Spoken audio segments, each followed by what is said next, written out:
What are we looking at? Oh, don't Looking at tell it. him what Zoom in. I'm that on. he's even in the picture. Yeah.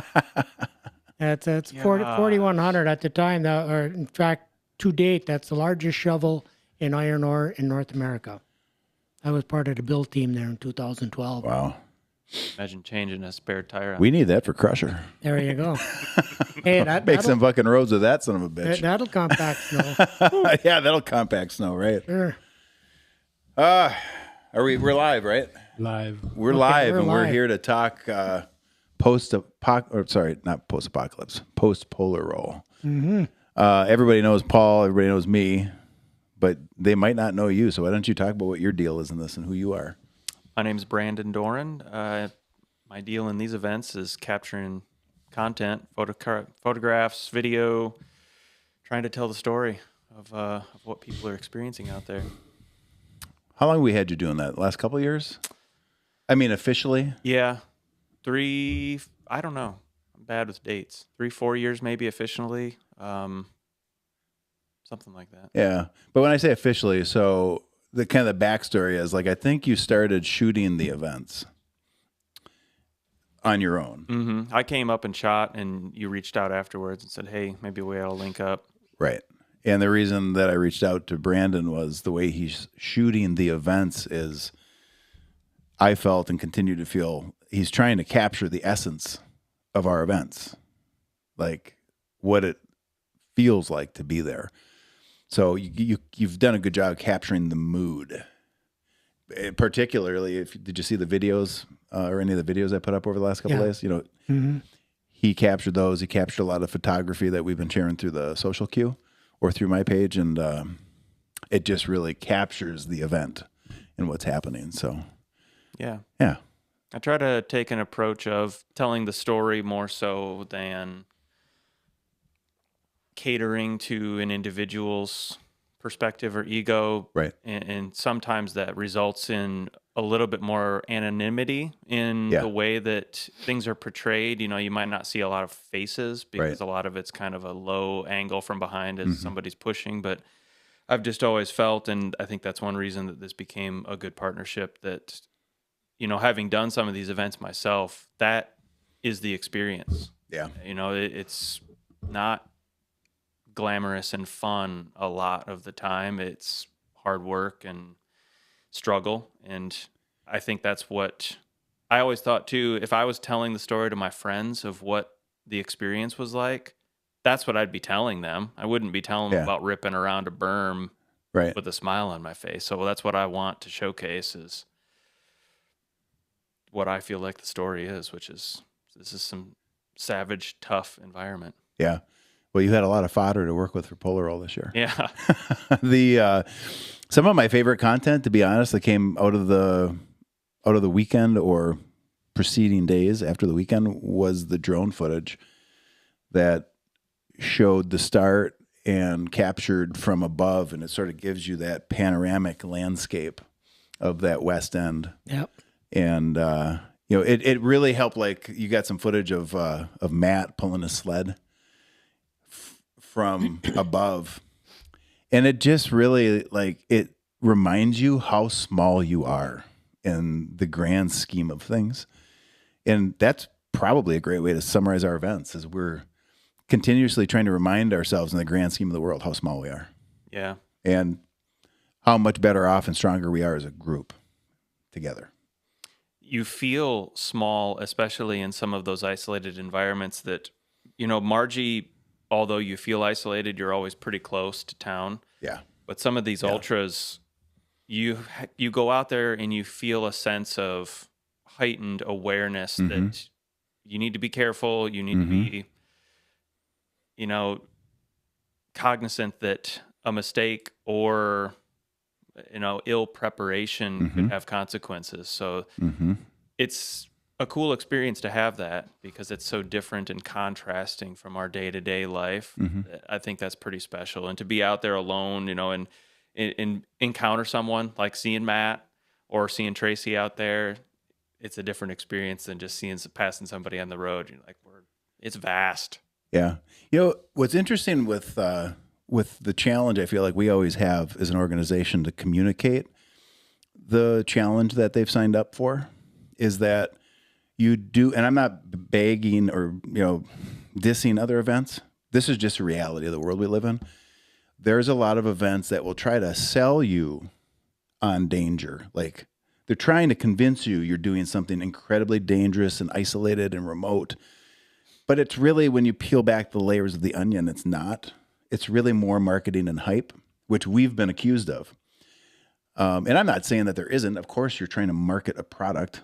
There's some marketing and some hype.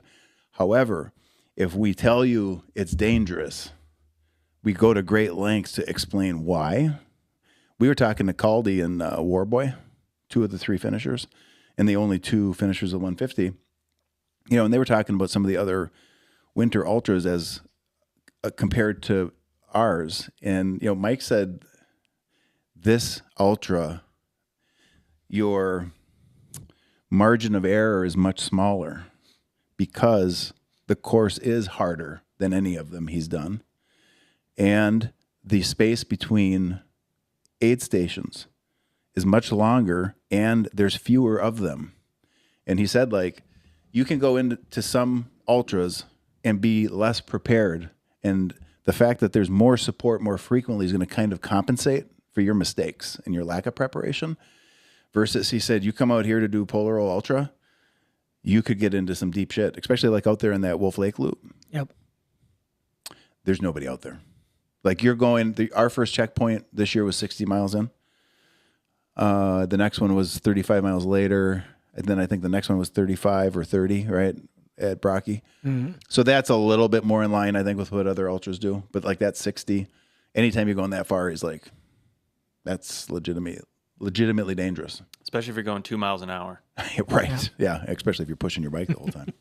Or pulling a sled. Or pulling a sled, for sure. You're not going to be able to go much faster than that. Yeah. And you're deep in. Yeah. Not to beat a dead horse. Actually, this horse isn't dead. It's alive and thriving. Let's talk about tire pressure and that whole conversation around it for a second, because I got into this conversation after the Ultra. And I think it would be good to revisit it now to say, because one thing that came up after I talked to Caldy, Warboy, and Berman was the 2 guys finished ahead of Tracy.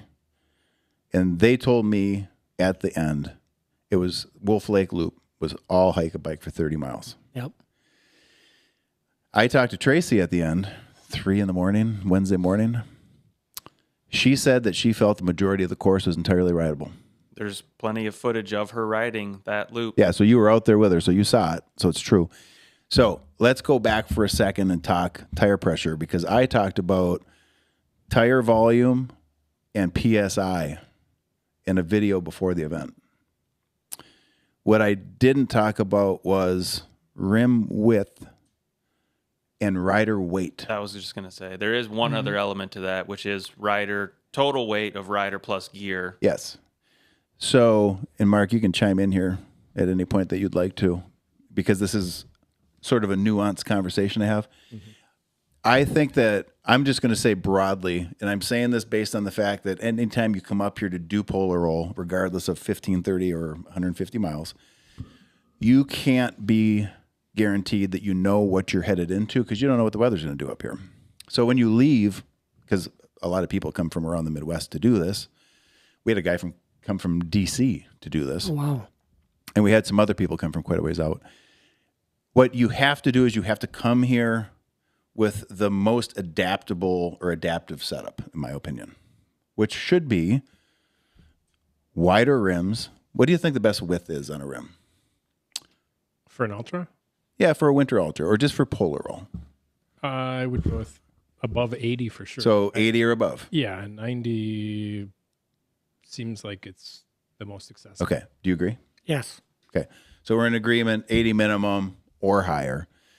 And I'm going to say, again, this is like for the sake of covering any potential variable or weather condition that you're going to encounter at polar roll, you should take 3.8 and 4-inch tires off the table.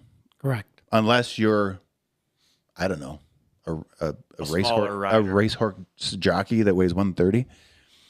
What's your thoughts on 3.8 or 4-inch tires? They're really meant for a groomed experience, a hard packed groom experience. Would you consider Polar Roll to be a hard packed groomed experience? No, it's going to be so variable from start to finish that Right. you're best off on something as big a volume as you can get on a rim. So I really want to make sure we kind of dig into the minutia of this. Would you say, our snow base here is significantly deeper? We're right now we're like 6 feet more than our normal for this time of year. Okay. So we normally have more snow than everybody. Yep. And right now we have 6 feet more snow than we normally have. Mm-hmm. And if you're coming up here on 3.8 inch or 4 inch tires, you're insane. Yeah. I'm just going to put it out there. You're nuts. It's not going to work. So I would say, and you guys can tell me what you think. I think personally, I would not come up below 4.5, 4.6, and I would be studded. If I was a participant, that's my bare minimum. What's your bare minimum? 4.3 on a 27.5 inch, on a 26 inch. Yeah, 4.5, 4.6 would be the minimum. You? I would just go to what I have, 4.8. Yeah. I'm happy with that. You run studs? Yeah, I got studs. Yeah, Okay. Bigger is better for me. Yep. You can always air down. Yep. That's the big thing I think that I wanted to touch on is it isn't just tire volume. It isn't just PSI. You have to look at the rider size. What do you weigh? Rim width. And you should just take all these lower volume tires off the table and throw them away. If you're going to come up here and ride. If you want to stay downstate, where it's essentially a couple inches of hard packed snow and ice over hard ground, yeah, they're great. They're going to be fast. But they're useless up here. They're absolutely useless. Get rid of them. Okay. I think we talked enough about that. Yep. How was why don't you talk about your day or your weekend? Give us a quick synopsis from the perspective of one of the people capturing the story and the experience and the carnage. Well, there's always kind of a mad rush from getting from the start line, which you want to be at. For me, I want to be there for a moment in order to capture it, but then I want to kind of get out to on course. And usually one of my first stops for Polar Roll the last couple years has been that Everest climb. So it's you hustle to get to where you want your next spot to be, and then sometimes you hurry up and wait. This year, thankful to Paul, I got some mechanical powered assistance to get to my spot, which made a huge snowmobile difference. Yeah. Last year, you kind of walk the line too if you're going to be out there all day, which we always are, between exerting too much energy and being soaked in sweat, knowing that you're then going to have to stand still for hours and get cold. So you're kind of playing back and forth on how much gear can I take on and off while I'm carrying a 40-pound pack, and just there's different elements that come into it.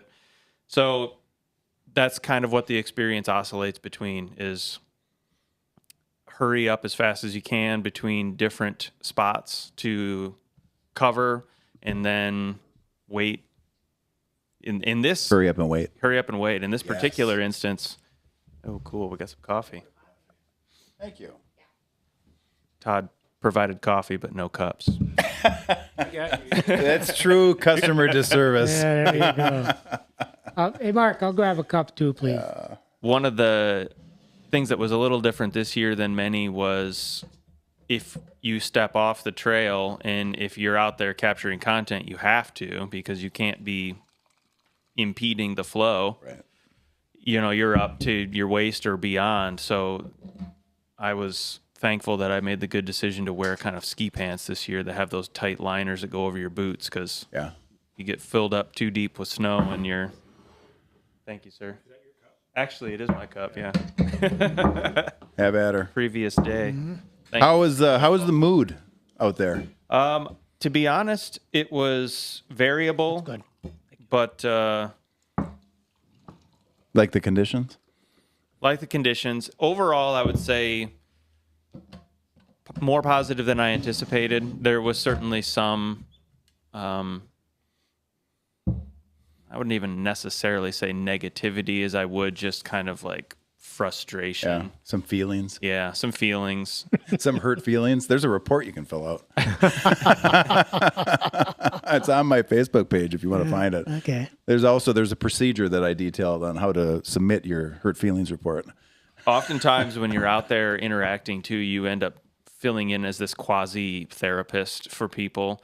The longer the event, the more so. And that's a cool thing with things like the Ultra is if someone is out there, in some cases, they could be 12, 15 hours without seeing another person. Mm-hmm. And it's a special thing for both sides of that to come on and meet up with each other and share, with them. Maybe they've gone through the whole night and had a lifetime of experiences throughout that portion of time. In 6 or 7 hours. Yeah. And to just share a moment together, maybe share a snack. That's a lot of my favorite memories from these long events are those situations. And to a T, I don't know, maybe this is just the better understanding of what they're getting into.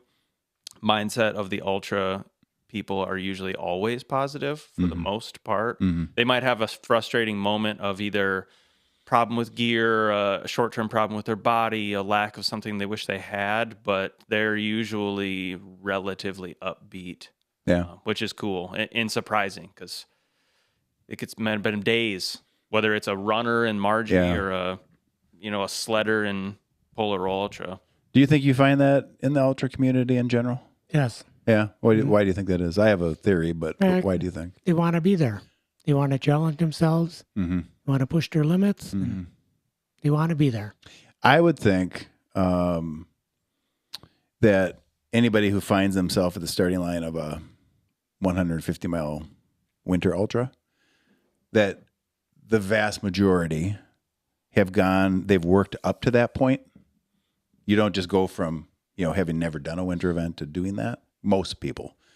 Obviously, there's exceptions to every rule, but I would think that you're there because it's almost like lifting weights. You start at a spot and you keep working and working and working, and just over time you get stronger. The weights change. Like to me, ultras or any distance, I guess, would be the same. If you've got the appetite for it, you want to keep challenging yourself. Yeah. It makes sense as you come up through the ranks, put in your time. Eventually, you're going to end up at 100 or a 150, and that experience from all the past good days and bad days, sort of culminates in that one or couple of days. And I think that you're more likely to approach things positively. Yep. Because of the experiences you've had. I think there's also a different set of reasons that athletes show up to a mass start versus an ultra. And there's a huge variability of why, but there is a section of people that show up to the shorter mass start type races, not just these races, but there's a lot of ego that can be involved. I think there's less ego involved the longer the event. It's more a different set of reasons. And maybe that's adventure, maybe that's escape, maybe that's all of the above. All of the above. Yeah. But it's a different set of reasons. I think there's less ego. Mm-hmm. And I think the less ego there is, it's one element of less bad attitude. Mm-hmm. You agree with that? Yep. Mark, what are your thoughts on it? Yeah. You think the longer stuff has a tendency to shake out the egos? Yeah, there's more potential. The risk is higher, and you got to be real with your capabilities and skills, and you come to the table with what you've experienced, and you're either adaptable or you're not. Mm-hmm. There's no better teacher than experience. So I think that when these people show up at the longer things, they've worked up to that for the most part, most of the time again. There's a level of humility, I think, that you bring into those bigger events because you are aware of the inherent danger. You are aware that on your journey to where you are, it hasn't been easy. It's been challenging. You've made mistakes. You've learned things the hard way. You've been in positions that nobody was there to bail you out of, and you had to bail yourself out. Like there's so many things for the people who line up at that big stuff that sends you there through the experiences just for different reasons. Like, I think after a while, after you've done enough big stuff and you've learned enough times you're not, the hot stuff maybe you thought you were in your 20s, it starts to reframe your priorities and what matters and what doesn't. And I think it could be as simple as just being out there in that Wolf Lake Loop or Trail 14 or wherever that moment is for you, and just be appreciative of the opportunity to be part of something that's bigger than yourself in that moment. I think that's the deal. Yeah. The shorter stuff, there's more hot shots. Yep. Run and gun. I'm going to bring my 3.8s and I'm going to win the polar roll. Yeah. Well, I think that's it. When it doesn't go to what you expected, that's when, if ego's involved in that, you can become frustrated. And then that can show up as negativity towards the current experience that you're having, which is not necessarily avoidable in all cases. I mean, this was tough conditions. It was. Yep. And, the trail can get tore up awfully quick to where whether you brought the right tire pressure and size or not no longer matters. Yeah. You're not riding anymore because there's not a trail to ride. Right. It looks like somebody took a rototiller through it. Yeah, it did. I seen the pictures. The quitter rate, I posted about this yesterday. There were people, probably 10 that I talked to, maybe 12 at the finish line Saturday. They were here, obviously, for this year's event. They were here in 29 for that event. And 2019 had previously been regarded as the worst polar roll ever. I still think as tough as this one was from a volunteer perspective, I still say without hesitation, were you there for bushwhacking? Yes. In 19? 19. I still say 2019, hands down, was still a harder experience for volunteers. This was fucking hard, but 19 for the volunteers. Oh yeah, we spent days there. There was cutting holes in the trees and the ice. Holes in the icy trees. Yes, I was in Nagani. I spent like 6 days out there. There was probably 1,000 man hours. Easy to open up those trails for that event. Easy. For people to walk 17 miles. Yeah. The lengths we'll go to so you can walk your bike around Ishpeming and Nagani are incredible. So I'd still say from a volunteer perspective, I don't know that we'll ever have a year as catastrophic as that for volunteers. This year, was it harder? Was it not? I don't know. I'm saying, let's just say that they're equally hard. They're the same. People who say it's harder this year, I think there's, you just can't avoid some recency bias. Like, this is what I'm doing right now, and it's really fucking hard and sucks. Your memory of 19 isn't what it was at one time. So let's just say they're the same. I still am impressed that in 19, 70% of people quit, and I verified that number with Sam on Saturday. I'm like, I wonder how many people quit in 19. So I checked, 70%. This year was like 44. Well, it was 43.5%. Total, that's not including the ultra. That's just the mass start events. 43.5. That's a significant difference in an event that if it is as hard as 19 was. Is there a margin of error of people that don't text quitter, and then do you count or not count them? No, we when I left, when did we leave? Was it 9-ish, 9 p.m. Saturday? Yeah, about 9. I didn't leave Pearl Street till I knew we had everybody accounted for, and we knew if they had quit, DQ, whatever the case was. So the numbers I feel good about. That is impressive. Yeah. Were you going to say something? I was just going to say, in 2019, you had an easy place for people to bail, and that was at the checkpoint at about mile 12 where the race split. Sure. They could jump off on Suicide Bowl, because I remember I was at the checkpoint there, and I was going to continue on, and there's all these people. They say, hey, Paul, you're local. Yeah, I am. How do I get back to the high school? That's all they asked me. I said, go down this road, turn left 2 miles, you're at the high school. So yeah, they had a convenient place to bail last year, or in 2019. Sure. Do you feel like they didn't this year? No, I was impressed that people were trickling in at, 6, 7, 8. I don't know. That one lady come in like 4 minutes before the so-called Jamie. Yeah. Yeah. I mean, 2 minutes. I think it was 2 minutes. Yeah. Yeah. That was, I was totally impressed by all of the riders out there to stick it out. Yeah.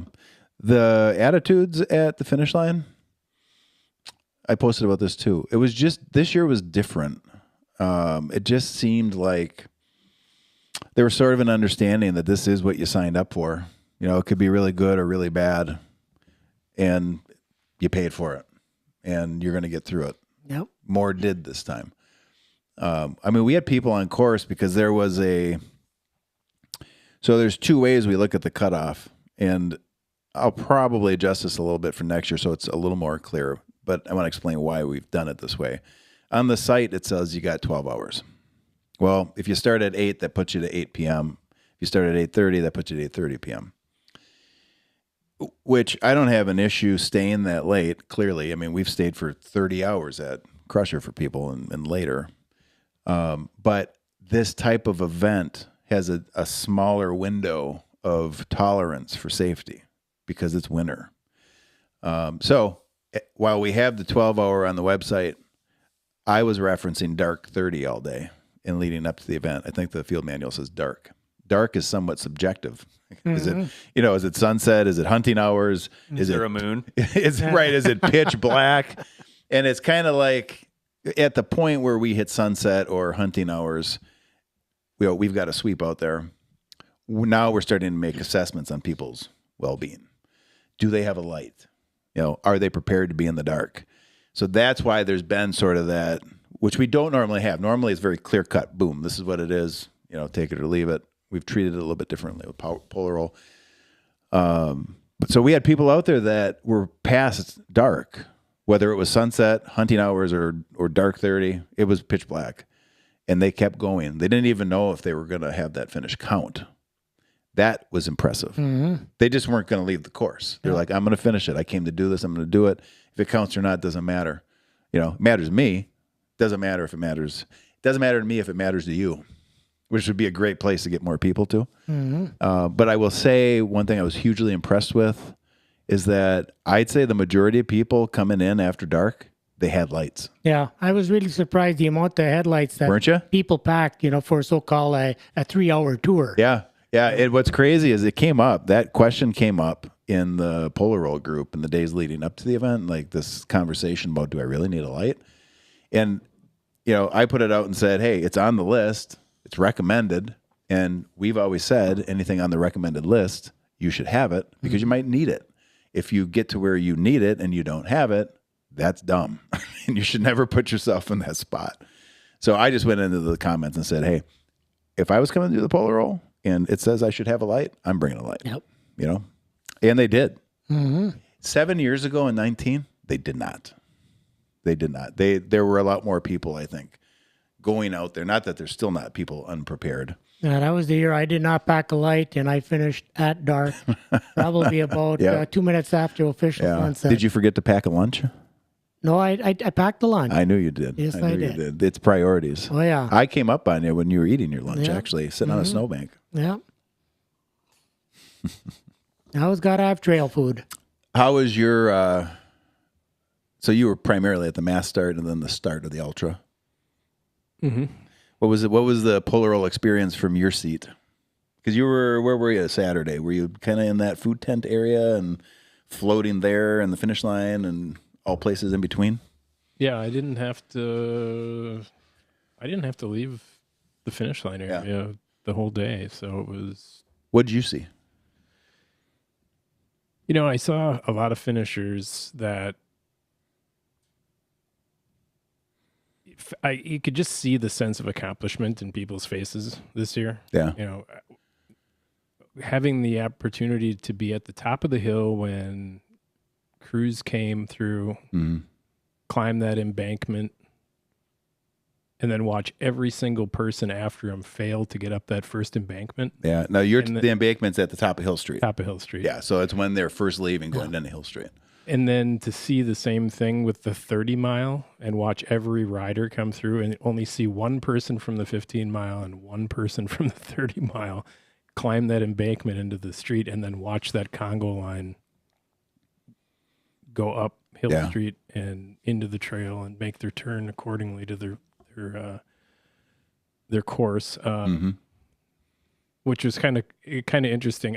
I thought at first it was father and son were the only two people to jump that curb, so to speak, going into Hill Street. I think it was it was just another team member, but still only 2 people climbed up there. Yeah. But other than that, I was at the finish line, and not a lot of fires to put out. It was relatively, a steady stream. Once we got to noon, there was a steady stream of riders coming in all day. It wasn't big waves. I remember seeing the first wave of like 4 people, which, traditionally in past experience with the finish line, as it gets later in the day, you'd see more groups of people. And I think it was more of a solo adventure for a lot of people, because for many, it's really tough to ride. You have to ride your own ride, and you can't pair up with somebody to make that thing happen and see yourself at the finish line. I knew we were going to be there late.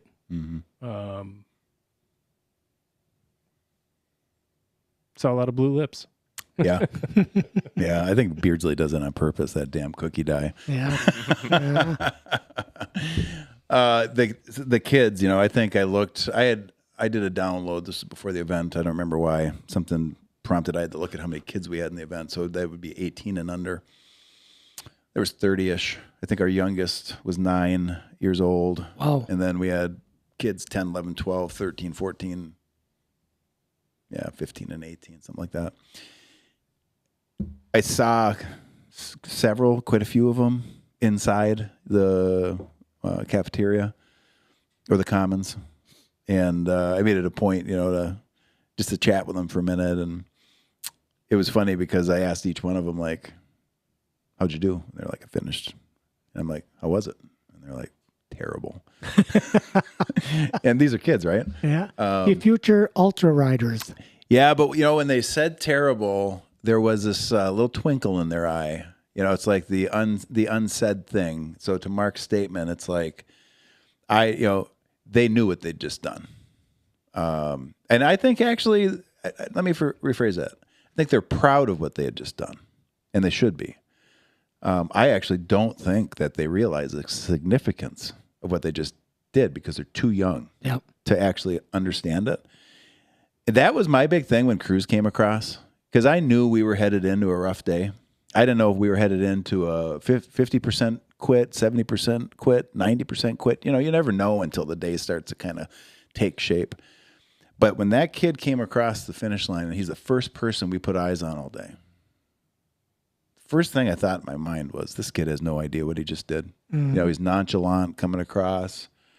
I kind of did a little quick impromptu interview with my phone. He's awkward, like you'd expect any 13-year-old to be. He was fun to talk to, but it's just, they don't know. And to me, it's that contrast. Like, we've got 450 people in the woods. He has no idea or understanding of how many adults are out there fighting demons. And he just effortlessly pedaled across it. No big deal. Yep. It's like, what happens to us as people between our teen years and when we turn 40 and 50? What the fuck happens that we become so goddamn cynical and mentally broken that we can't? How do we lose that nonchalant sort of, I did it, wasn't bad, rode most of it? Well, he had youth, he was lightweight, he was the first one on the track, and he had good signage, and he just let her fly. Yeah. Well, probably also like a sense of play, and which I think we lose. I don't know if it's because we become jaded, or what the hell it is. But I mean, back to our ultra conversation, like, not everybody does. There's a lot of people that go through these really tough experiences, and they use those experiences, back to experience is the best teacher. They use those terrible experiences to get to a better place, physically, mentally, and they just learn how to roll with the punches, which we're constantly trying to help, coach people on. Like, you just got to be able to adapt to shit, right? It's only bad if you think it's bad. Yep.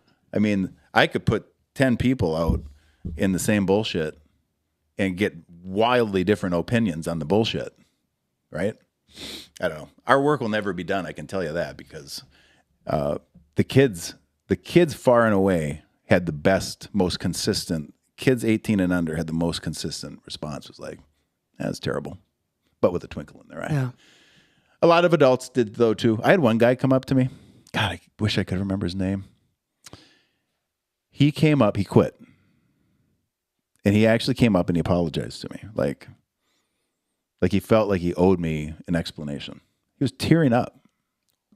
He was that emotional over quitting. And it just, when you see that kind of reaction in these events, it just reminds you and tells you, for a lot of people, this is way, way, way over being a race. This is way more than just a stupid event that they signed up to do. Like, it means something to people.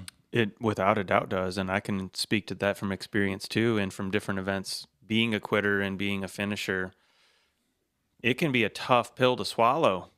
I mean, a 100-mile race, you might have dedicated a significant portion of a year towards preparation, and this being a pretty important pinnacle during that year throughout your life, that you've sacrificed other things. And again, some of that comes back to ego. If you decide or are forced to pull the plug, it's an emotional experience that lasts longer than just that moment too. Like, that guy's probably still thinking about it. Yeah. Probably. And also, on that thought there's also a financial commitment. Yeah. People come from afar, you have travel, you have lodging, and you probably got a couple $1,000s in gear tied Without up a in it. doubt. Well, especially if you're ultraing, Yeah. for sure. Mm-hmm. And really, I guess everybody else too. The bike itself. Yeah, the bike itself. I mean, they're not getting cheaper. No. They're getting lighter and more expensive.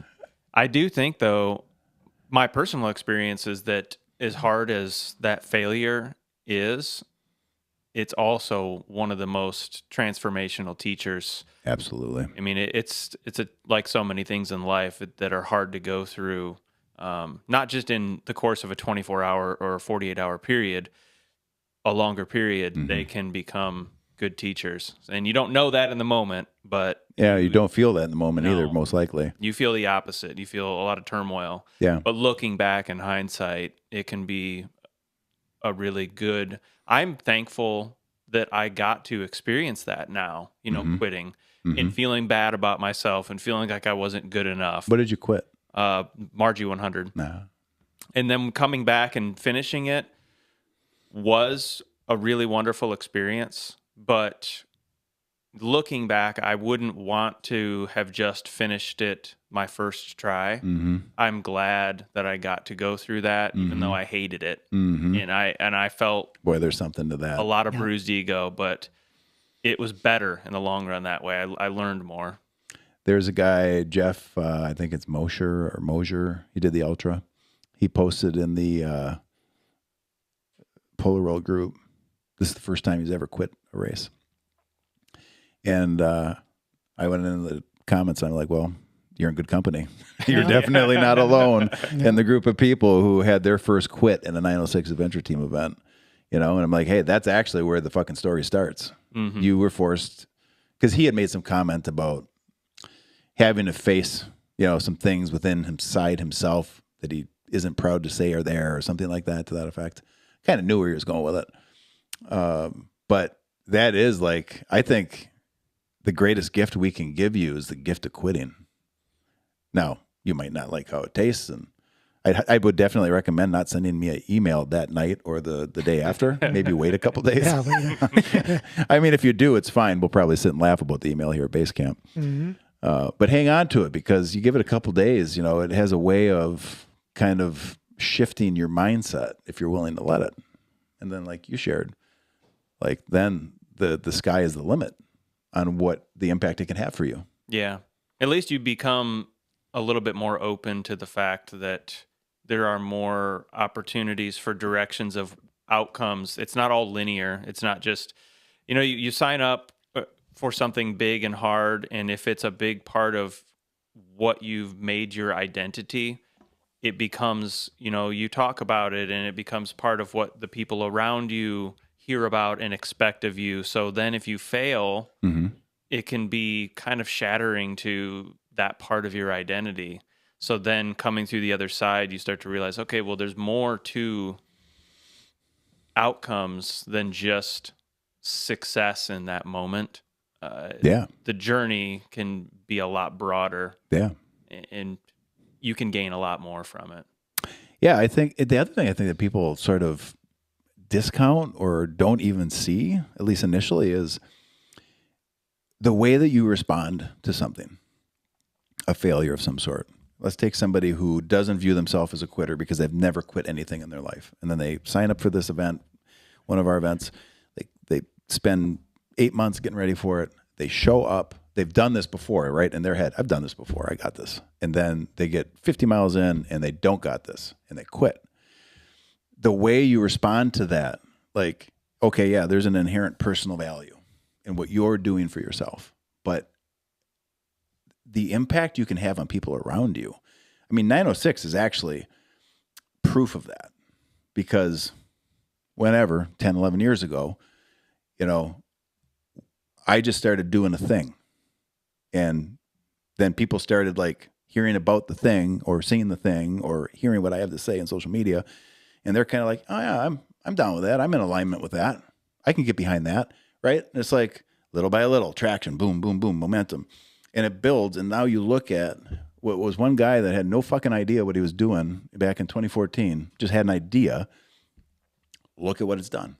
And it's a very, it appears, I think, from the outside sometimes to be like this ego-driven mantra, testosterone, blah, blah, blah, blah, blah. It's not that. Like, you can be tough and compassionate at the same time.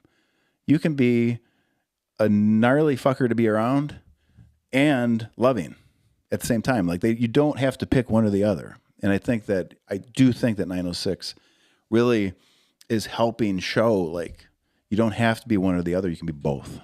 And it's all a question of, in different circumstances and points in your life, what tool do you need to pull from your toolbox to be successful in that fucking moment, right? Sometimes it's toughness, grit, resilience. Fuck you, I'm going to get this done. And sometimes it's stepping back from that, having some compassion, seeing it from somebody else's side, encouraging, right? It isn't always an FU. Sometimes it's not. No. And more experiences of different contrasting outcomes and textures allows you to have that, because I do think there are a lot of people that sign up for these races because if the mantra is that this is the hardest thing, I want to go show that I can do the hardest 100%. thing. So, and if you do succeed right away, you sort of just perpetuate that, or you could perpetuate that mantra within yourself, like, I'm a badass. And if you don't ever have an opportunity to be humbled, you might not grow, and have these different emotional capacities. So that's another thing that if you decide to stick with it, because there's also two paths, you quit, you fail. One direction is that event sucked, wasn't for me. Right. And I'm never going to try again, Yeah. which there's nothing wrong with that. Sure. The other direction is, okay, guess I got to really change a few things about how I prepare mentally, physically, emotionally, so that I can succeed in this, and hopefully also succeed in a way that there are still elements of enjoyment within it. And it didn't just feel like you blacked out the whole time. Blacked out the whole time. Got knocked out. And then you can come back and be like, okay, I have more compassion for others in different elements of this, because I'm not just thinking about this as if, like, look at me, how great I am. I can do all these hard things.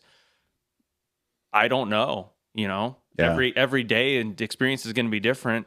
Your body, your bike, something could fail you and you might have to quit again, but you can show up for other people. And I think in a better way also. Yeah.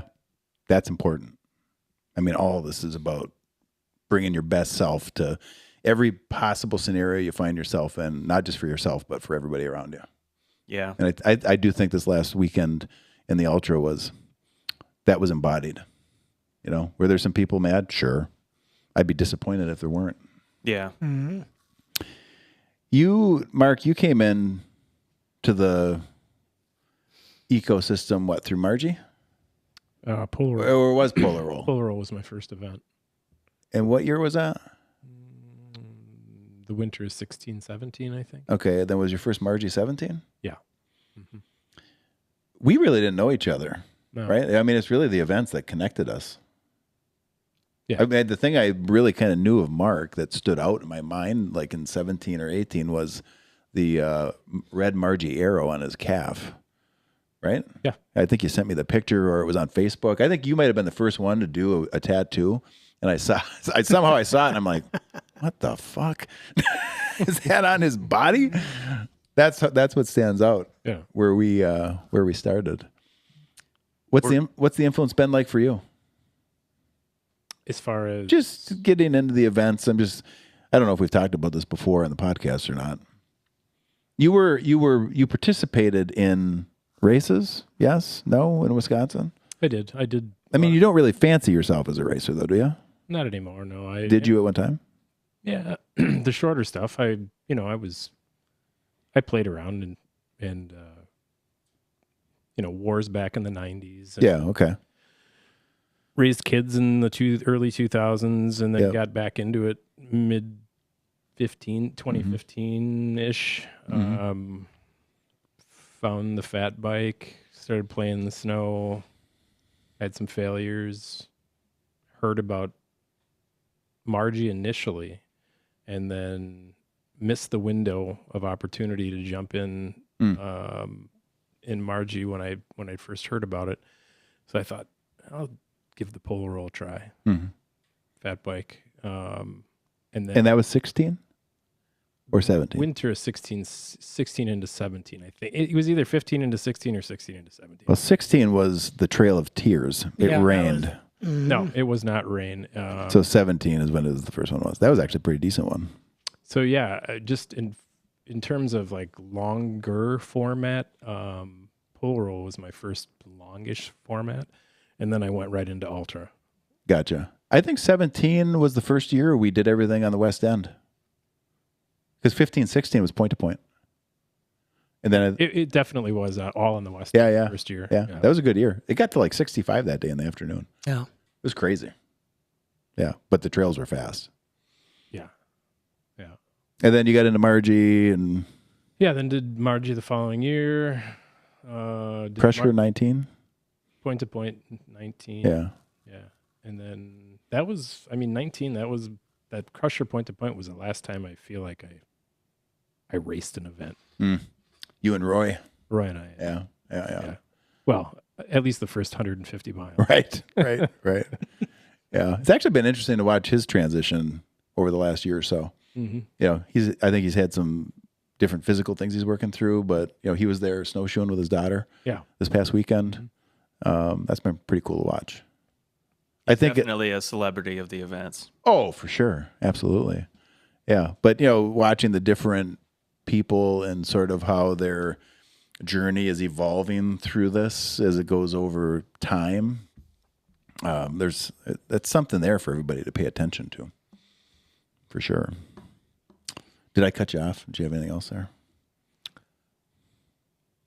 Just, I guess, having done all the 906 events and, having some failure, back to your point, I think failure has been really important to me, and it's given me some perspective now that I'm in a staff position where I'm interacting with lots and lots of people. It gives me the opportunity to be a little bit more compassionate and offer suggestions. Yeah. I think in interacting with people, I feel like I'm more prepared to be compassionate with what they're for sure dealing with, because you can relate. Yeah, you've been there. Yeah. Like the whole failure thing is interesting to me because I don't know how I got there, but it's almost like if there's a subscribed way to do it, I'm not going to do it that way. Because I feel like that's become just too, like at some point, some things become so corporatized that now everybody just looks at, well, what's everybody else doing? Oh, that's what they're doing. Well, we should do it that way because everybody else does it that way. But you lose, it's almost, maybe it's wonder, because I'm always wondering like, well, what could we do different? What if we did this? Oh, fuck, that didn't work. But I don't get worked up about it. Like any of it. If we do something that doesn't work, we'll do something different. You know? But there's always something when something doesn't work that you learn, that you didn't anticipate you could learn, that it actually comes around, and at some point it might be the best thing that you did is you went off script, you were willing to do something, and everybody else is saying, well, that's a dumb idea, Margie. Nobody's going to do that. Crusher EX, that's a dumb idea. Nobody's going to do that. Polar roll point to point. You're going to do a point to point 35-mile fat bike race? Nobody does that. Point to points are hard. I love hearing that from like race directors. Point to point events are so hard logistically. Okay. And is there something wrong with that? Yeah, you just make it happen. I mean, what the fuck is wrong with that? Well, you shouldn't do that. You should just do a loop. Well, loops are fucking boring. You know, that's how I feel about it. I mean, yeah, we've been doing a loop with Polar Roll the last few years because some of it has been either no snow or like this year, was it 2 years ago? We were going to do the point. Yeah, we were going to do the point to point, and it's like, we don't have any snow. We can't do the point to point. So we kind of in the last few years been backed into having to do a loop because it's the best option. But that's a good segue for next year. Because next year, I'm going to get on with Ramba and NTN and the snowmobile clubs. And we're going to do that goddamn point to point. We got to bring that back. We have to. And the reason I say we have to is because the whole beginning of Polar Roll was point to point. But beyond the point to point, it was to connect the two trail organizations and to connect the community, to have them do something together. And I think now with the evolution of time, just where we are, also my involvement with the snowmobile clubs, there's a much stronger relationship there that exists. I think that we can pull it off. And that point to point needs to come back next year. So you've heard it here. The point to point's coming back next year. If there's no snow, I guess we're having a fucking Polar Roll gravel event. I'll just say it right now. We're going to do it. We have to do it. Have to do it. It's happening. Exciting. It's happening. That's going to happen next year. The other thing, I guess this is kind of a segue to a couple things I want to talk about. So on the ultra side, and this is, I'm sharing this so you can provide some feedback on this, but I'm giving you a preview of what's in my head. You know what I've talked to you about from Warboy and Caldy. So some of the feedback is that we should shorten it up, the longer one, get it to like 135, so closer to Arrowhead's distance. Mike and Joe thought that the winter ultra community, when you get beyond 24 hours, the appetite for winter events that are that long diminishes quickly. And we've had that. Like, we've had people pretty regularly. Last year, I think the winner was, it was Caldy. He was at 30 hours or something. And everybody else was like into the late 30s. And I think we had somebody in the 40 range. So it's really long. So right now, what I'm looking at for the ultra is let's tighten it up, shorten it.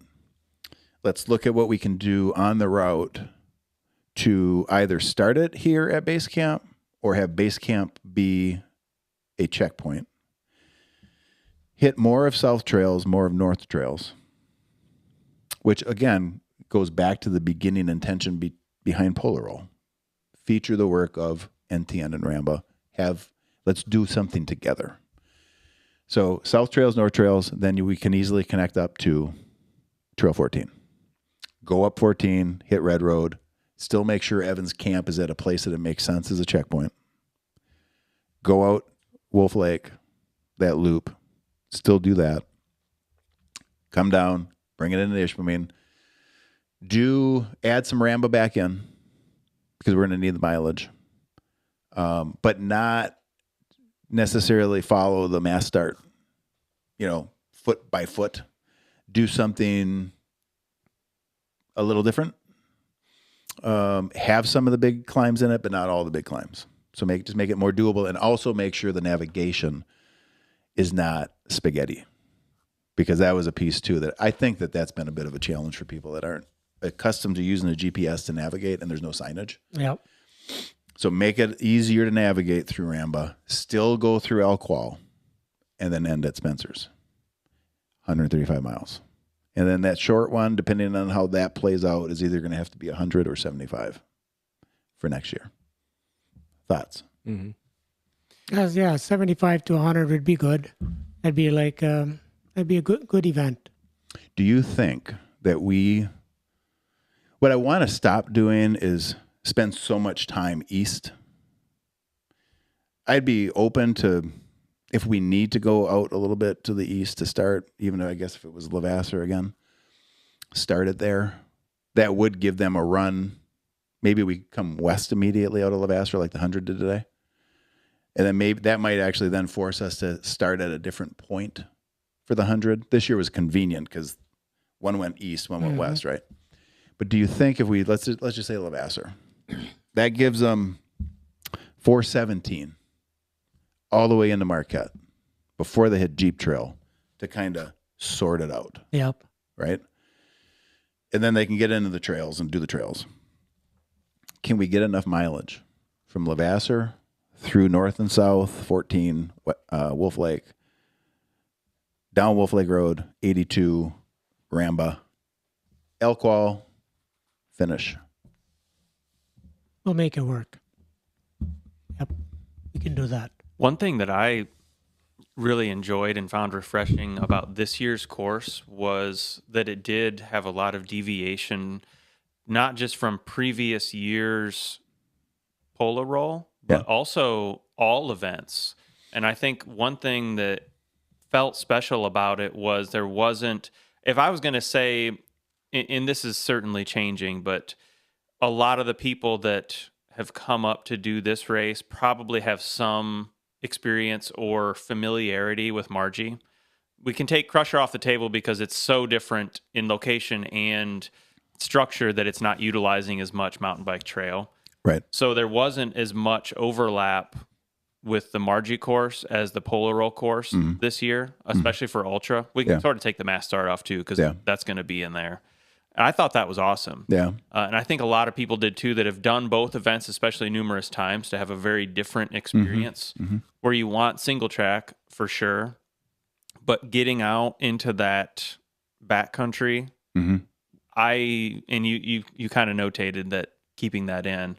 I thought that was awesome and very different. And I think that a lot of people would probably appreciate that contrast to where we're not sort of like doing a winter Margie. Yeah. What do you think on that Wolf Lake loop? Would you do anything different next year? Probably not. Just due to the way it connects with the Trail 5, and there's there's one thing I would do. We would go around and we would avoid the clear cut. We would go a little bit south and a little bit west. Yeah. We would avoid the clear cut. We would avoid the drifting. Yeah. That's one thing that would add about 4 miles onto it. Would you go through the pines, or how are you going to avoid it? Before the pines, you would veer to the southwest. Yeah. Okay. And you would stay in more forest. Yeah. Some pine forest and then some select cut hardwoods. Gotcha. You'd come around almost to the Wolf Lake Road and then, as they say, jump on the grapevine. Mm-hmm. Just that right there, you're going to have a mile-long climb, maybe 3% grade, but hey, we groom it good. It'll be good. Mm-hmm. Caldy and Warboy actually both really liked the course, and they've done it, the previous iterations. Mike won it last year, and he won it again this year. And it's important to note, the buckle cutoff was 30 hours this year. And there were a couple people that were like, is that a joke? And I was like, no, it's not a joke. I mean, maybe this year it is because of the conditions, but in general, no, it's not. I put it where it was because I felt like if we had the same type of conditions we've had previously on average for the Ultra, that 30-hour mark would not be a problem to hit. Caldy was within 44 hours of the buckle cutoff. Minutes? What's that? 44 minutes. Yeah, okay. 44 minutes. The other part could have been true for a lot of people if they stuck it. Yeah, right. 44 minutes, sorry. And he's like, no, that 30-hour buckle cutoff is completely doable if you're in better conditions. He's like, I pushed my bike for 30 miles. Mm-hmm. And he still felt like he was in contention for the buckle when he came into town, but he didn't know what El Qual was. So once he met El Qual, then he knew his hopes had been dashed. He called El Qual Ramba on steroids. Yeah. All that El Qual, that was developed in the early 2000s for Olympic training. Yeah, I remember you brought that up. Yeah, right. Give the history on that. Why? Because there was a why to that. Okay. Yes. Back here in the 70s, 70s, and 80s, Suicide Bowl, that was a killer cross-country ski circuit there. And in the late 90s, Cleveland Cliffs there, they decided to encroach on that with mining operations. So they blocked off the trails because Suicide Bowl had the biathlon shooting range, and it was a part of the NMU Olympic Training Center.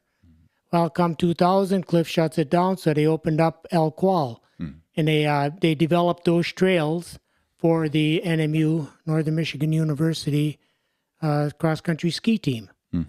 And that was an Olympic training site. They've set up a biathlon range up there, and those trails, exist today after NMU quit using them. So that's why you have the hills and the nice curves on the hills. It's cool back there. That's awesome. Yep. Yeah. Have you been back there? Yeah, I actually, and this might be when we talked about blacking out earlier in these longer events, but was that trail part of a Margie in like 16 or 17? No. Okay. Not El Qual. I have a memory of it being clearly. You were delirious. That's that hallucinating. Where all the 17. Oh, 17 was a hot year, yeah. Everybody that would have water normally was out. I remember just drinking beer because it was the only thing available. Your pack's empty. You run into people. What do you got? Miller Lite. Everybody was hallucinating that year. There were people down along, what is that, Carp River over through South Trails? Like leaving their bike up on the trail, going into the river, laying down in the water. It was so hot. Yeah, there's pictures of people literally fully submerged. Middle of the day, they're doing Margie. They're like, right in the river.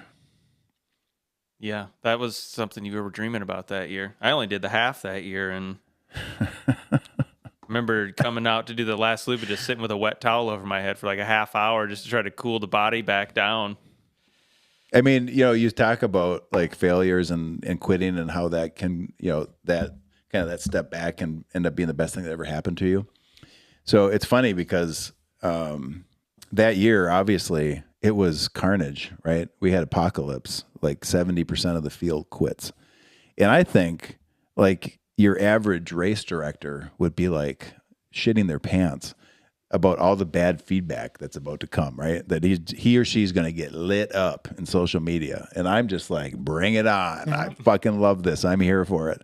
And that year, honestly, ended up, I think, being the best thing that ever happened to Margie because it just happened to happen the year that we joined the NUE.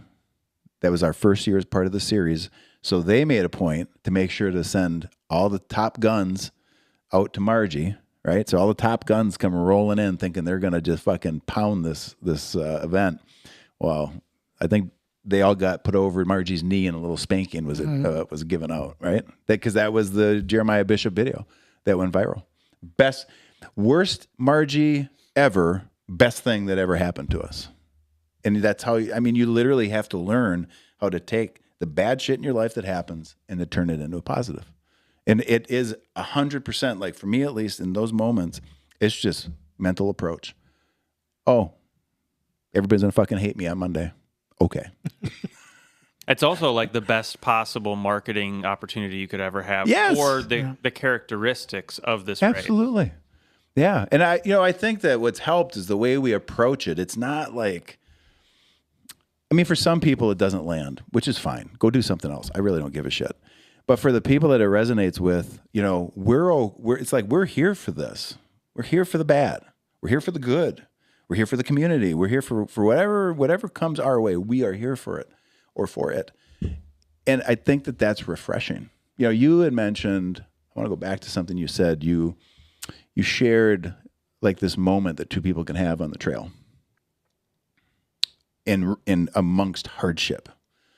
And I don't know how many friendships and how many people I've met purely through those types of circumstances through running 906. And how many people out there have also created kind of a new community around themselves in those circumstances.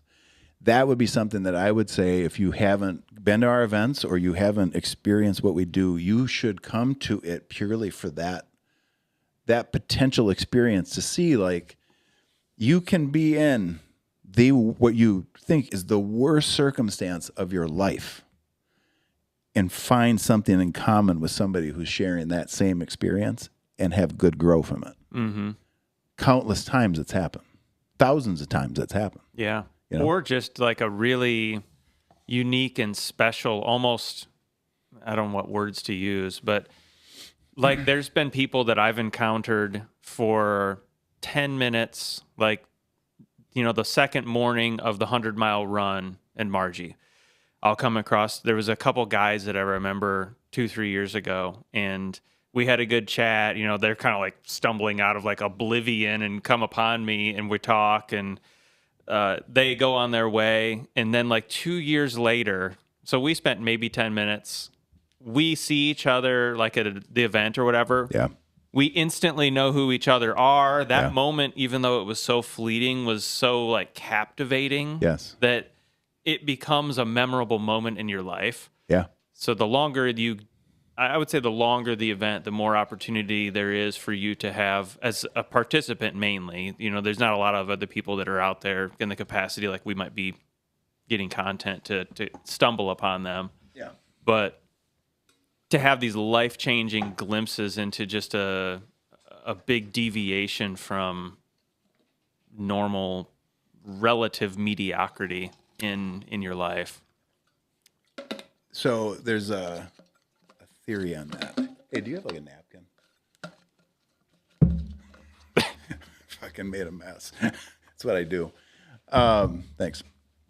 So You want some, Paul? I'll have a little. I don't have this well articulated, but you know, I've shared this before. Like when you're talking about relationships and how you build relationships, what they're based on. We'll both get a splash. Yeah, go for it. Are you good over there? Yeah, he's coffeeed up. There's something to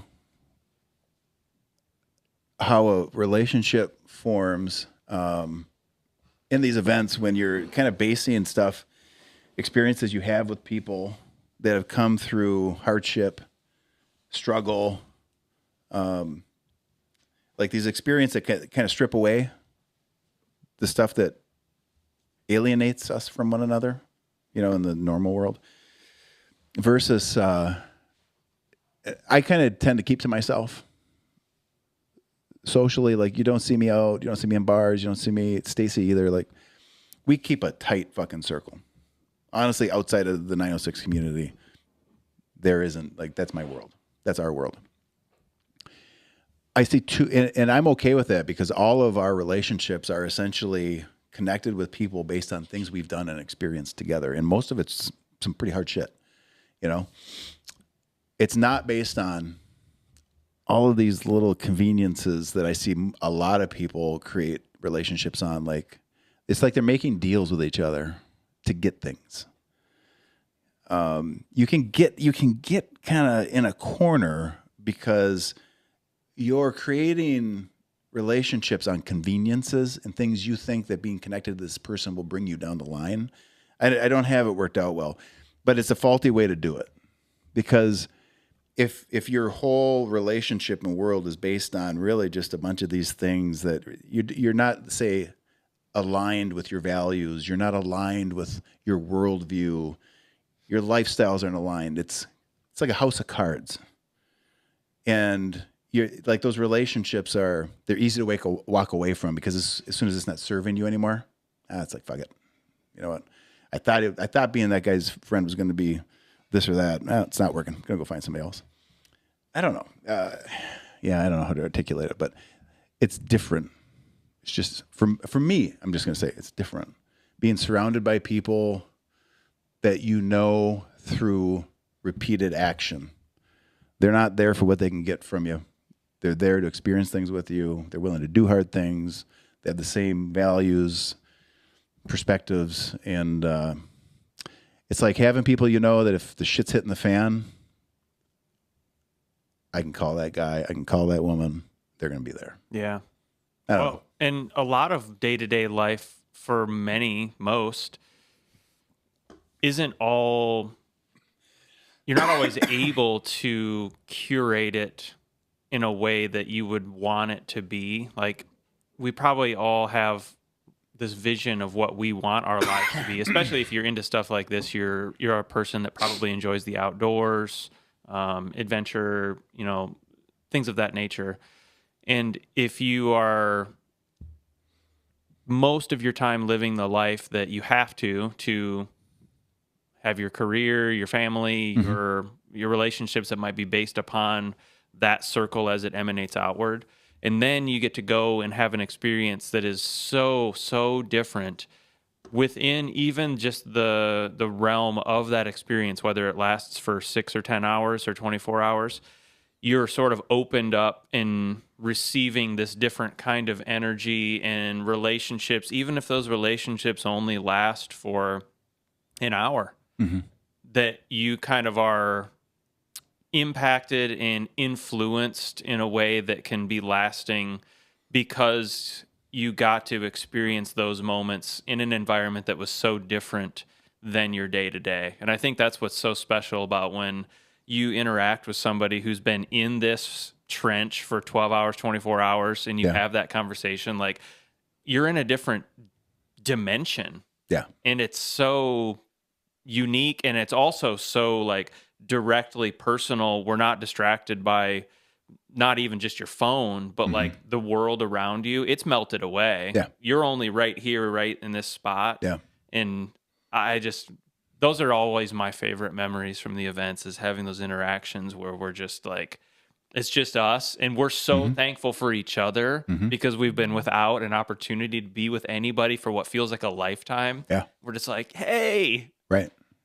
what's going on? Are you okay? What do you need? Tell me about. And we just share these like deep moments. Yeah. Well, it's kind of like from, Adventurous, when we did that rider on the UP. It's like, we've said this before. We live most of our daily lives inundated with everything we could want and need, right? There's no shortage of it. Like we have more than we need. But you get thrown out in the fucking woods for 14, 16 days, whatever the hell it was, and you don't have all the commodities and the comforts that we spend our day-to-day life in. All of a sudden, a cold sandwich from McDonald's that was warm 6 hours ago, it's the best thing you've ever had. There's something to that. Oh, it's so special. Like to be warm or dry or lay down or have a drink. Yeah. Yeah. Have a shitty gas station cookie. Oh my God, this cookie's so fucking good. Can I have 3 more? Yeah. Right? And it's just because it's through not having that you appreciate what you have. And when you have more than you need, you don't appreciate it. Not to say you would want to always live in that realm either. You want that what makes it special is that it's not the norm. Yeah. We don't, because a lot of people do live in that realm where they're constantly without. And the reason we think you don't want it's that special either. is because we get to live with and then contrast to without. Yeah. And that's something to be thankful for. Yeah. I think, it's almost like trying to learn that nuance between living immersed, having, and not having. And reminding yourself you need to experience both to keep yourself grounded. Yeah. That helps. Yeah, it does. Hey, can I go back? I don't know, on the polar roll, talking about next year with point to point, kind of changing up the ultra. I don't know if you said anything. You got any thoughts on that? Did you haven't done a point to point, right? Or you did? Last one we ran was 2020. Yeah, I did 2020. Okay. So you were out there for that. Yeah. And I think I did 21. You did the one. One of those two was only EX, I thought. Or no? Not for polar roll. Okay. No. Yeah, 22 I did as well. And Yeah. I think it was the last polar roll. It is. Yeah. You had the Adventurous Master. jersey on. Right. Yeah. You had your beacon on the front lit up. There's some nice pictures of it. Yeah. So what do you think, point to point? Yeah, I think I like it. What do you think of the two courses? There's the point-to-point course. It's got South Trail. It's got Snowmobile Trail. It's got Ramba versus the one we've been running. Any preference personally? I think it's time to change it up. Yeah. I like both. There's nothing I dislike about either. Yeah. Really. I mean, it's slog up the Iron Ore Heritage Trail, and I think that's important to throw in there once in a while. Yeah. It's going to offer some variable changing conditions that you don't typically have with running that loop. Yeah. Yeah, I think it's time. And I like the idea of committing to it regardless if it's a snow season or a snow year or a non-snow year. Yeah. It will not matter. We're going to do it. We just have to put it out there. Mm-hmm. It's always fun to take a journey from one place to the next too, because you experience two communities, two different shaping. The environment changes a lot between the two. You see some cool sights along the way. Absolutely. There's something cool too about starting downtown on Washington, over by the Delft and Donkers. I'll have to get a hold of Tom and get him on as a sponsor. But I love that spot, starting down the hill, take a right, send them out of town. Yeah, a lot of energy. Yeah, absolutely. Just a nice change. It feels to me like more of an adventure if you're going from downtown Marquette up through south onto the Snowmo into Ramba. And the beauty of it is we can actually get it over 30 miles. I'll be honest, that's my favorite part. This 26-mile bullshit is pissing me off. I just can't take it. Because it's like we're breaking the 906 rule. Yeah, you are. We are breaking a rule. We had to cut out apart from what your and I's interview where you were talking about how, a lot of races talk about 30 miles. They're going to give you 29. I'm like, I guess we can't put that in with 26. Fuck. Well, next year it's on. Yeah. No canceling. No going to the short route, point to point. I should say the short route will still start up on the west end because it has to. So the cool part of that is, so the downside is back to the whole logistics thing. Now we got to run 2 starts, but we'll run a Spartan start for the long downtown. So it'll be like flags. We'll still leave all the infrastructure that normally is up on the west end. That'll be there. So the west end change from start to finish will be the same, but the only one you'll send out will be the short. And the whole issue we have with timing and sequencing of the 2 races with overlap, starting the long in Marquette helps alleviate that issue because of the amount of time it takes the long just to get to Ramba and then where they tie into Ramba. So it actually, I think, will deliver a better race experience for both races, timing wise. We just got to look at how it will time out. Mm-hmm. But we do have some data to look at from previous years when we ran point to point as far as the splits. So that's a good thing. That's cool. That's exciting. I think it's cool having these different changes. I don't know. I feel like sort of a nostalgia about the Margie course to where I'd be not against changes there, but it just feels like it feels special how it is. Yeah, that one we won't change. That one we really can't. I mean, when I say we won't change it, meaning, Ramba tweaks it every year on their end, and that's fine. We've been forced to make a couple of changes in other spots, which if that's what happens, there's no way around it. So it is marginally different. It is cool having those little add and flow in South Trails as opposed to A-line. Yeah. That was cool because everybody's got their different perspective, but A-line is not NAR. No. It's flow. Yeah. Gravity. Where the flow trail is that's NAR. Yeah. It's an opportunity for danger. It's more Margie. Yeah, for sure. Yeah. Yeah. Margie will stay largely the same. Crusher, that one stays pretty fluid. Although the EX, that EX part is, it's the geography is pretty consistent. It's just the order we put in that changes. You ought to swap out flow for Rome. I mean, we could. I wouldn't be opposed to that. I'm sure the participants wouldn't love it. Probably less dangerous if you're walking it because flow's probably steeper. Yeah. Yeah, we could look at that. I don't see why they wouldn't allow it. Is that a one-way? I don't know. I mean, it wouldn't be very fun going up. That'd be a whole nother Then we should thought. go up it. That would be pretty savage. Should go up it. I'm kidding. That actually is not a bad idea. They go up that and go down flow. Normally you come up, you take a little tiny slice of carpe diem and then come up. You go up. No, off grade is after that. Where do you come up? Well, we come from around the mountain. You go under the bridge.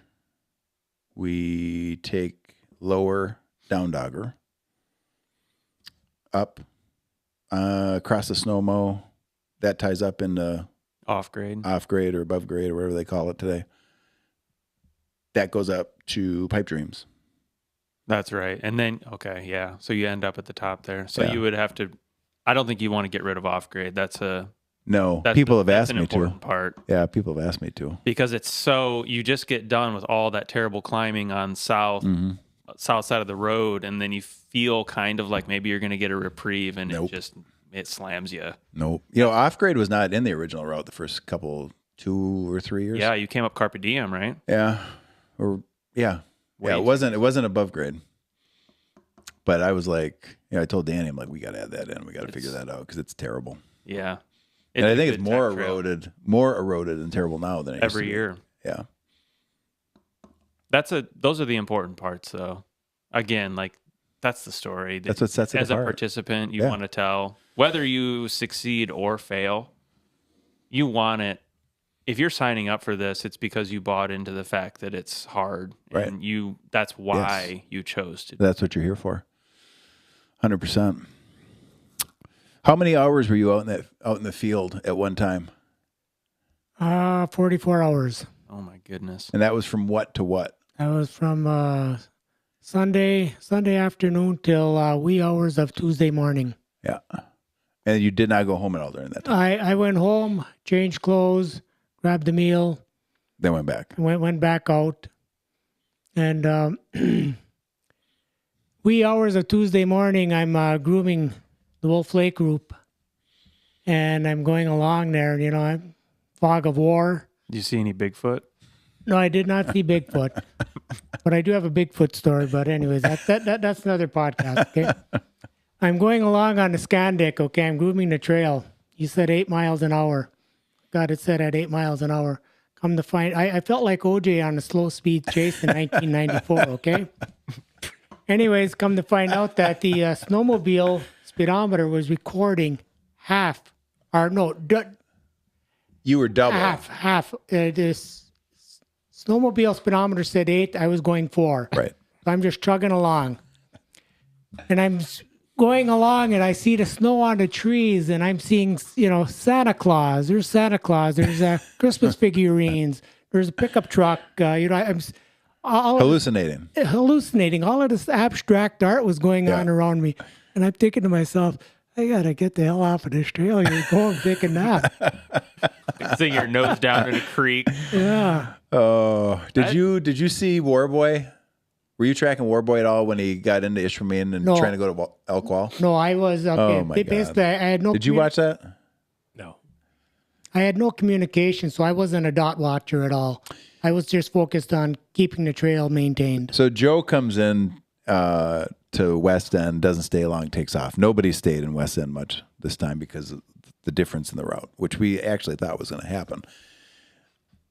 I think it took him 2 hours to get from West End Ski and Trail to the beginning of Elk Wall. We were watching his beacon, and he was all over like Nagani and Ishpeming. Caitlin and Karen and Mike ended up going out and they kept having to catch him and put him back on course. He was hallucinating. He was out of it. The last time they called me, because I think maybe I reached out to them and then they called me because I was like, Joe's in the pickers again. I don't know what he's doing. Does he have a Garmin or what is going on here? And they called me and they're like, we got him. We're gonna give him some food. We're gonna get him back on track. He's gonna be okay. And I'm like, you got to get him to the single track. He needs one path that he has to stay on. Yeah, he was up and down Malton, all the way to all the way to 41, and then down 41 a ways. And I thought he was going to Marquette. Yeah, well, I knew he was going to be coming by my house, so I wanted to catch him and say hey. And, he sent me a video from was that a Ring camera, or what was it? Or no, it was just from inside my house.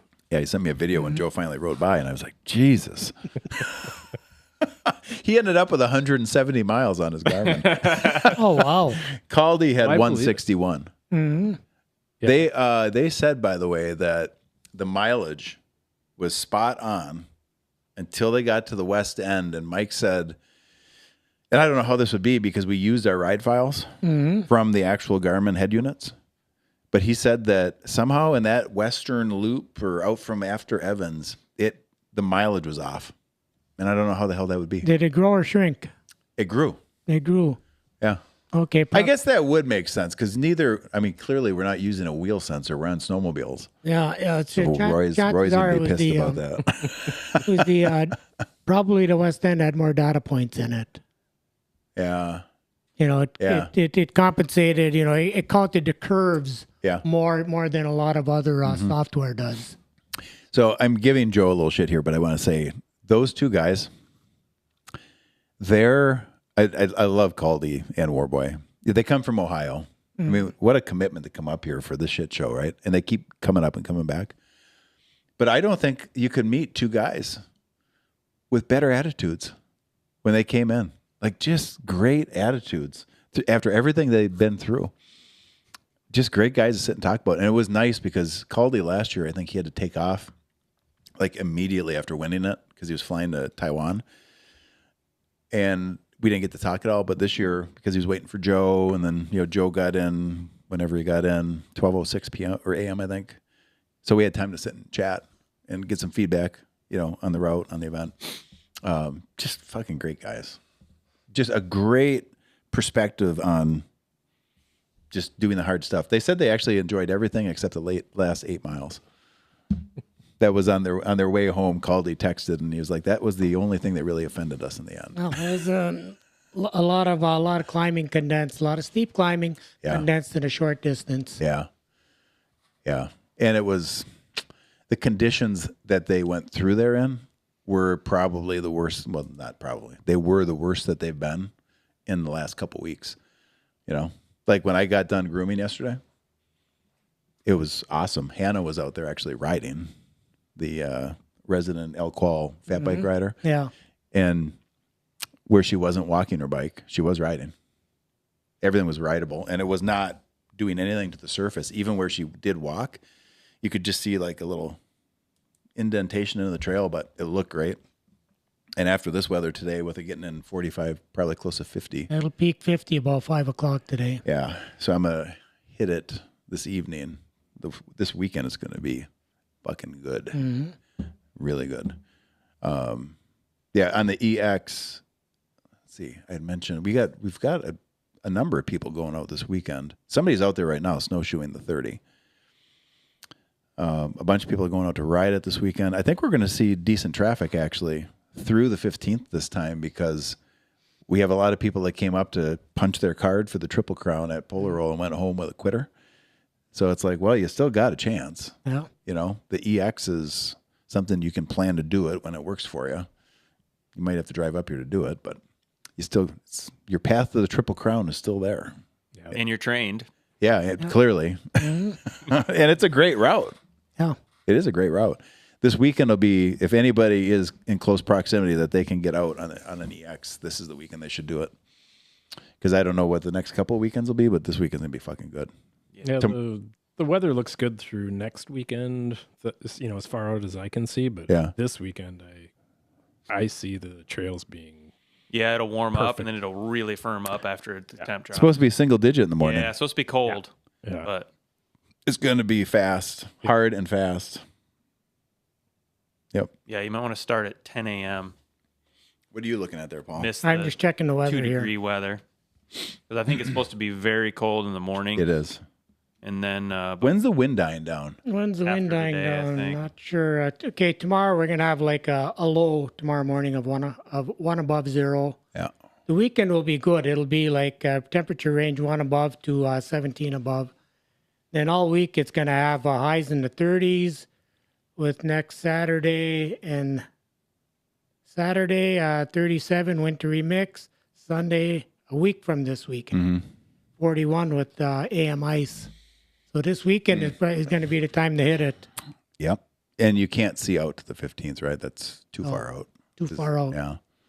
Yeah. It'll be good. This weekend will be really good. If you have the ability to do it, you should get your butt up here and get her done for sure.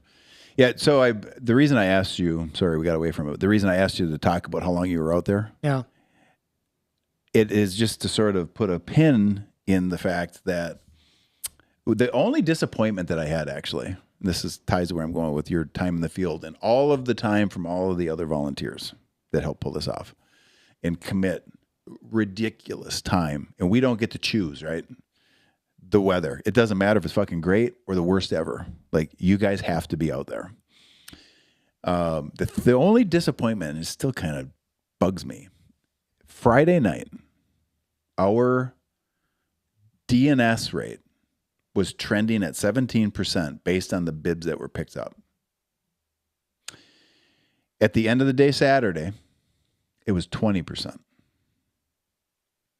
3% change from Friday night to Saturday. That bugged me.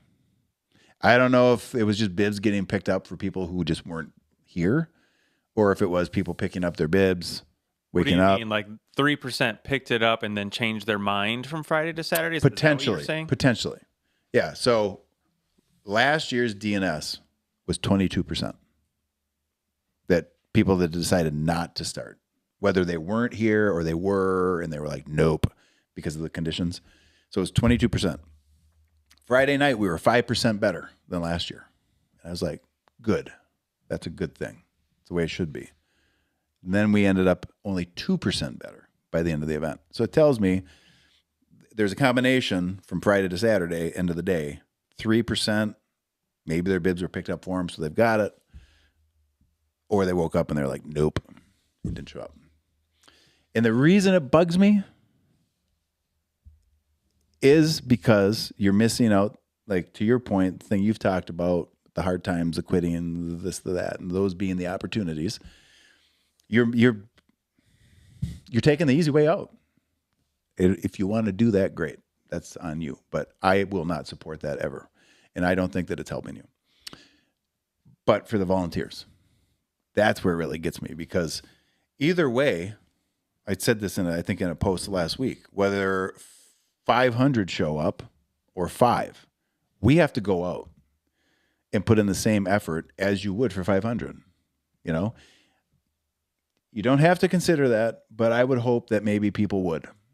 Yeah. Well, the side of things that a lot of people don't see is what you guys are talking about. Paul out there for 44 hours, you know, people like Dave Whaley out there after work, sending it into the deep night, you know, that's an endurance event. What you guys are doing to the extreme on its own, without any glory, without any ego, without any finish line. No, nothing. Well, I mean, last week, starting on Wednesday, I was out for 9 hours Wednesday grooming. Yep.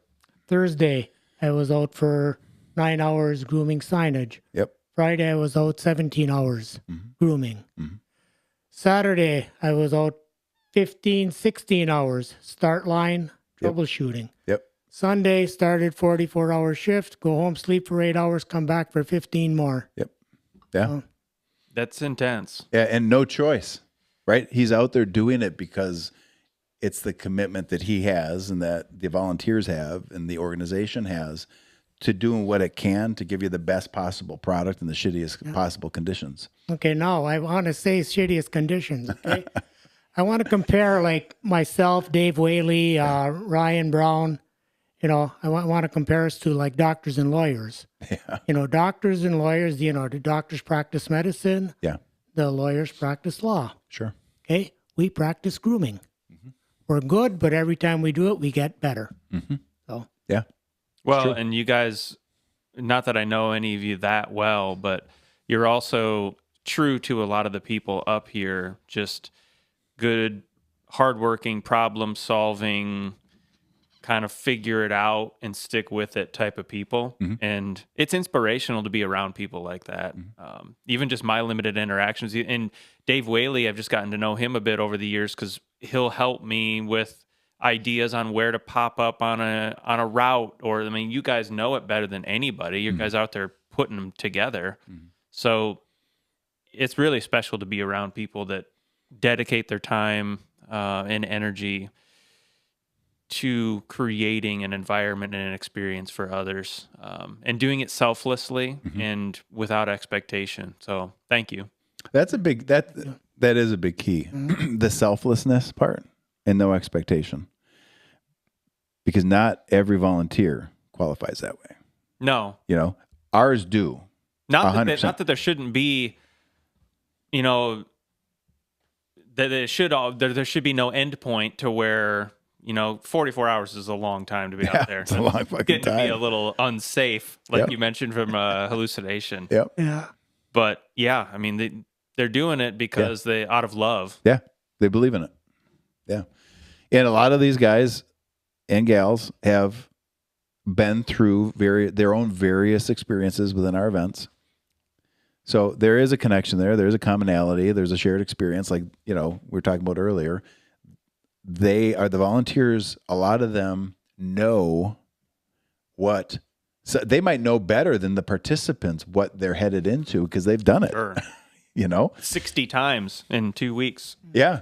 So I do believe that our volunteers and our staff and everybody that supports the org, as much as we're known for wanting the worst weather and wanting the worst conditions and all this other stuff, you know, we're right there with you trying to make it as good as we can, making bad the best it can be. They really do. That's obvious from the fact of how much time is spent. Like when I left that Wolf Lake loop on whatever that was Tuesday, it's probably, and I ran into you and Whaley out there. I don't know what time it is. It's 5 o'clock. It's 6 o'clock. It's been a full day and I'm leaving and they're like, well, we're going to go out and do another lap. Right. For a couple people. Yeah. Because of the dedication that they want it to be as good as it can be for these people that are out there. Yeah, it was Matt, the snowshoer, Yep. and 3 guys that were in that loop. 4 people in a 30-mile section. We got 2 people out there waiting. And at 7 p.m. on Tuesday, they got 12 hours left.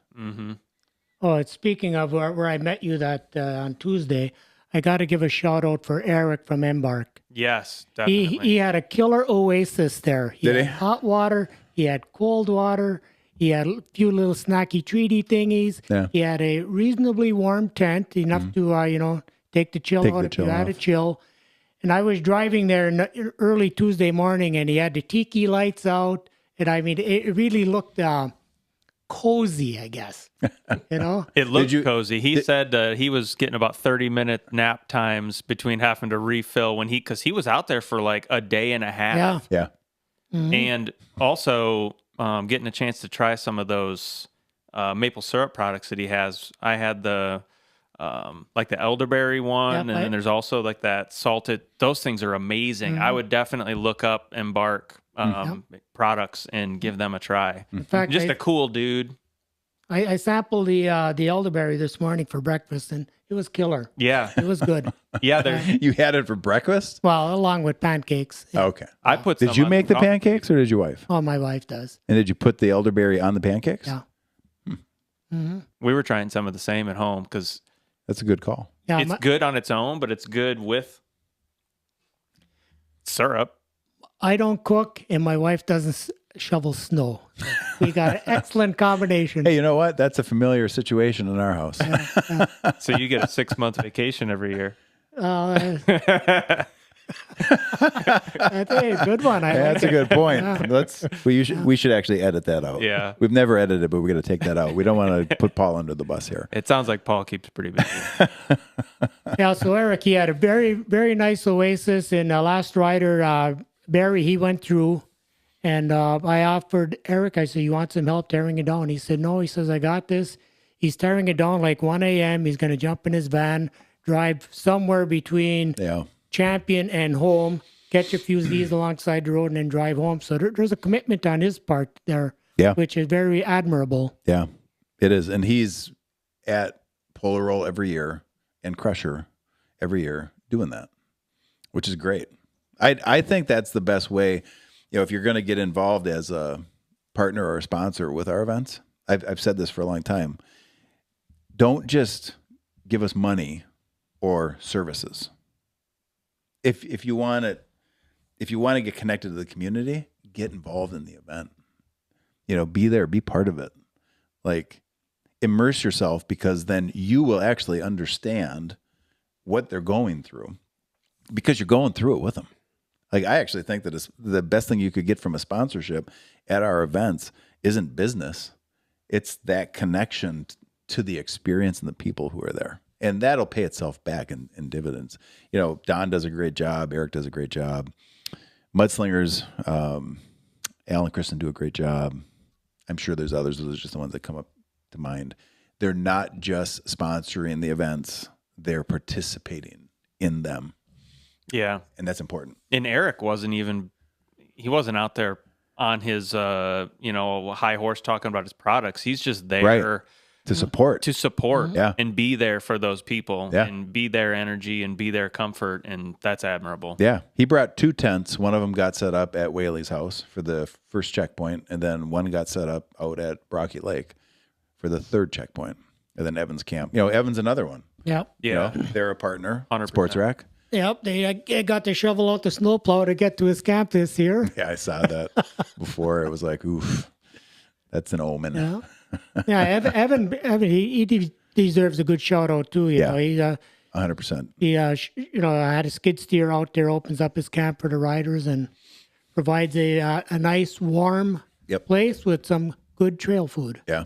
Yeah, and expertise, to chat with somebody who knows what they're doing, who has been in the trenches, who has done it, who could fix your bike, who could, I think that's something that I imagine a lot of people take comfort in. And I was there when Tracy came through, and it's sort of this tight-knit group of super experts that's there to support her. You've got Evan, Matt Acker, Joe Martindale, Jenny Acker, that she can bounce things off of. You mentioned it was her first winter, so they can kind of give feedback. Yep. I remember them giving her advice on good spots to sleep. And I think for people coming through to that particular spot, you're going to get, that professional coaching that you might need partway through. Well, he's got a good lay of the land too, because his camp's out there, and he's ridden all of it. He's ridden it in the winter. Yeah. And Spencer at West End Bike and Ski. He opens the business to us. He's been doing it since we started the Ultra. We basically take the shop over starting Sunday afternoon, and, we're in his way the whole time until we get out of there. I think I left at 4 a.m. Wednesday, went home to sleep. And then Mark went in. Eric Hannett was still there sleeping. Ernest was there sleeping once Tracy was done. And then Mark went over. When did you head over? 8? Yeah, about 8 o'clock. Yeah, and he grabbed all of our stuff to get out of Spencer's way. But otherwise, we take the shop over the whole time. So, it's just great. It's great having the partners involved that deeply, that committed. And like you said, more so than just being there as a body. You can feel the kindness and compassion from all of those people. Yep. And whether whether it's through this event or whether it's just because you happen to go into their shop. Yeah. I mean, over the course of 10 or 11 years, my interactions with people like Evan and Spencer, both of those places have helped me when I was in a jam immediately. And Spencer, one time on a Saturday, I was out training for Margie in 2020 or 21 and couldn't figure out what was going on with my bike and having an issue. He stayed for a half hour after they closed, taking my bike apart. We couldn't figure out. Didn't even charge me. Evan has gotten stuff in for me and countless people and just helped them to help them. And that's the type of stuff that's really special about people in this community. Leaves an impression. Yeah. A big one. What else we got? Anything else we need to cover? Any other epiphanies or takeaways before we put a bow on the Polar Roll and put it away and move on to Crusher? Well, I said this before. I commend all the people in both the mass start and on the ultra. Even the people who went to the starting line on the ultra that morning. There, all of them deserve a high five for showing up and starting. Mm-hmm. And I'll just say, next year it'll be better. Yeah, More than likely. Yeah. Oh, you mean condition wise? I would have to imagine. I'll say within the organization, it'll be better. Hey, we can only change so much. We can't change the weather. Yes. So Process. Yeah. I mean, there's always, every time we come out of an event, actually during the event, we're already evaluating what we would do different next year. Yeah. And then we debrief after the event and you look at what can we do different next year? What can we do better? That's continuous. yeah. Got a long list here you and I got to chat about. Yeah. So. I got one last thing. Sure. Where is it?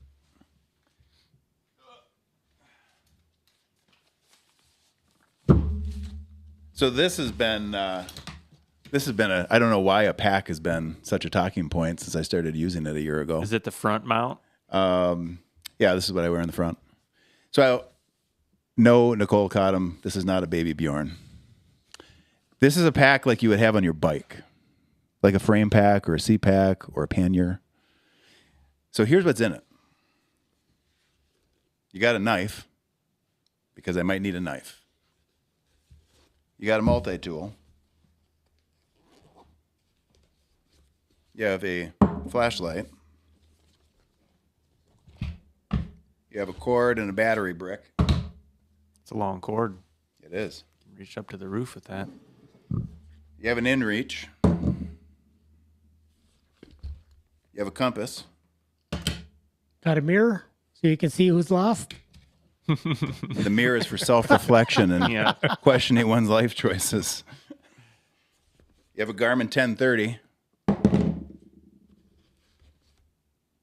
People have asked if I was carrying at the mass start. I was not, because within the concealed carry law, it's illegal to bring a gun on the school premises.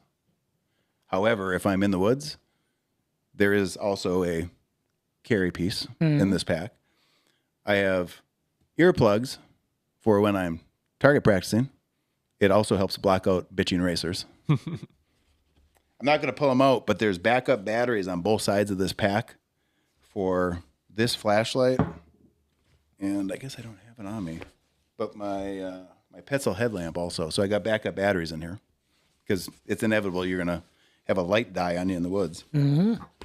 It's nice to still have products like both of those where you can use replaceable batteries too. Absolutely. A lot more sense of like. Yeah, so you don't have to plug into something to charge it, right? Because this is predominantly for my phone, which is normally here. And so my point in this is actually very intentional and purpose-built. That's why I have it. Like when you're out, this covers me at events. All of these tools are relevant to events. These tools are also relevant to when I'm just in the woods in general, on a bike, off a bike, hiking, hunting, fishing. And this pack, I can grab this pack at any point in a day, during the week, during a month, during the year. I know what's in it. When I walk out the door, I know what's in it. The only variation would be whether I'm carrying or not. Otherwise, when I walk out the door, every one of these things, plus my headlamp, I don't know where the fuck I put that, is in here. That's what's in the pack. I could probably fit a small baby in here, potentially, if I didn't carry all the other stuff. So that's what's in the pack. You know, when you can walk out the door, also like your bike, I mean, this correlates directly to your bike. I don't know how you're set up, or I'm assuming you're kind of in this framework, but my bike, I can walk out to the bike and roll out the door. I don't need to check my packs. I always know what's in the packs. Like getting that repetitious habit and discipline so that you can just walk out the door game ready every time. That's huge. Yeah. It's huge. I would assume you do that with your equipment too. Yeah. But it takes really intentional habits, you know, because as you can see, like I don't have my headlamp. So that's a point of improvement for me. What about your emergency blanket? I don't see that in there. Yeah. Or any. That's actually not a standard item in this pack. Well, you should have a snorkel holder on there. And you know, actually we could probably, I bet you we could actually hook that up on the bottom of this thing, hey? Show my snorkel everywhere I go. All right, let's get headed to Crusher, eh? Okay. All right, guys, thanks for coming in today. Thank you. Thank you. All right, over and out.